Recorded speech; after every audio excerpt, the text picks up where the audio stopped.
This is What's Wild in New Hampshire by wildlife biologist Eric Orr. Well, we're here for some history lessons today. I'll tell you where we are. Well, someone will. So this is Tuesday, the 28th of October, 2025. And we're here. We have John Greenwood. John Greenwood from the Hampshire Fish and Game retiree.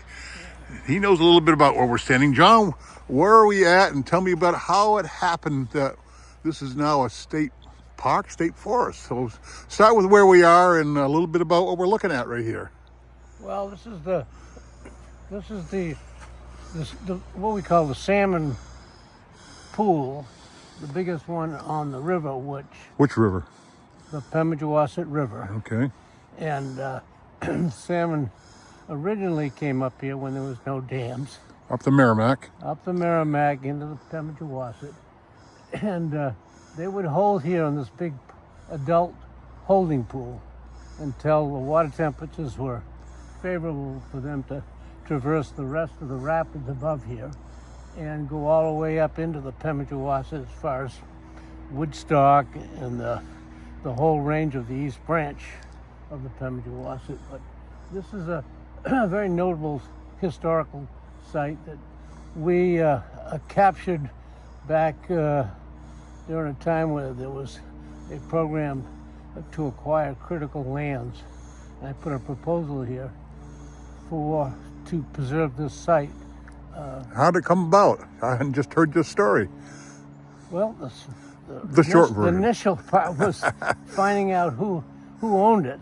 And you went to see the guy. And I went to see a fellow over in West Rumney who was he was a welder, had Okay. a welding shop there. Yeah. And I went and introduced myself, and he was trying to sell the property, but had no buyers. So I said to him, you might be able to capture this, the money that's for the site by contacting Sarah Thorne through the Critical Lands Department program. Okay. And so he said he was interested. So I wrote a proposal and presented it to our director at the time, and he went along with it. He said, "Yeah, I think that's a critical piece of property." What about year do you think that might have been? That would have been probably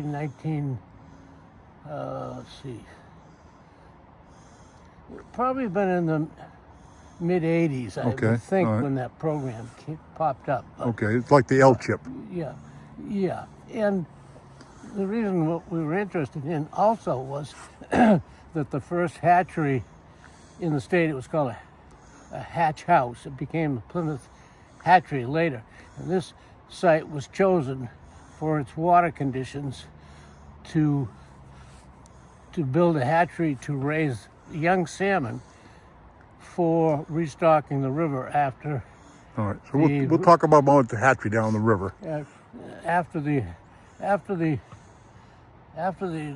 salmon were denied access because of the dam at Lawrence in 1847. Prior to that, salmon had full reign of the river and used to swim right through here.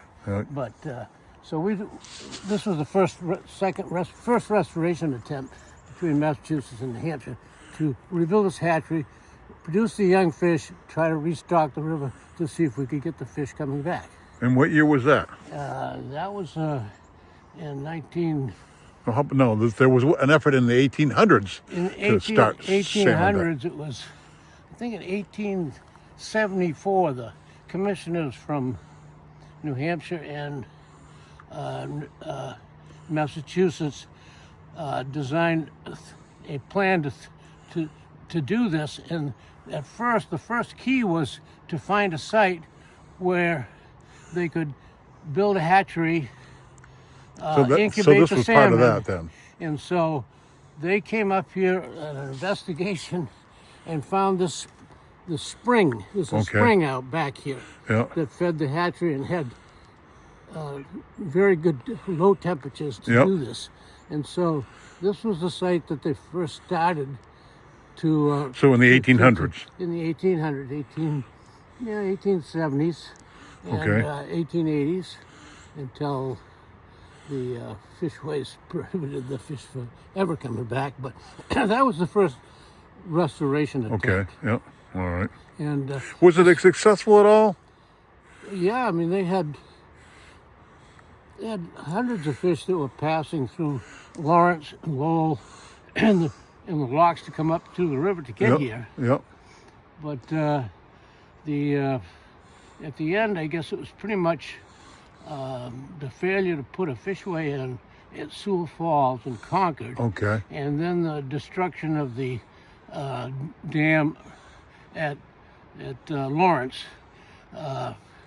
That closed the door for salmon. Okay. And the restoration ended at that point. Yeah. Oh, all right. So you got a book there. You don't want to just point out the book right now? Oh, Ken, you sure? It's a book. It's a history of. It's called The Forgotten Salmon by Larry Stolte, and it has a very A good. former fish and game biologist that went on to the U.S.